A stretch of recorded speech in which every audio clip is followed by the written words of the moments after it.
یہ سوال بھی ان کی طرف سے ہے، کہتے ایسے مراقبے جس میں لوگ روشنیوں یا قرآنی آیات کا مراقبہ کرتے ہیں، کیا یہ جائز ہیں یا ناجائز؟ قرآنی آیات کا مراقبے سے کیا مراد ہے؟ قرآنی آیت پڑھ کے بغیر سوچے سمجھے اس کو رٹ لگائے رکھو اور یہ مراقبہ میں چلے جاؤ، یہ محض ایک فرضی باتیں ہیں، اور نفسیاتی طور پر اپنے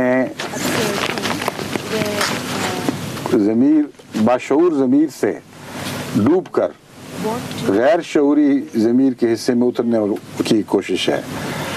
لیکن قرآن کریم کا حقیقت میں اگر مراقبہ کرنا ہے تو آیات پر غور کریں، ان کے مضامین کو سمجھیں، انہیں اپنی زندگی پر اطلاق کر کے دیکھیں، اس سے بہتر اور مراقبے کا کوئی طریق نہیں۔ اب کہتے ہیں وقت ہو گیا ہے، اس لیے میں اجازت چاہتا ہوں۔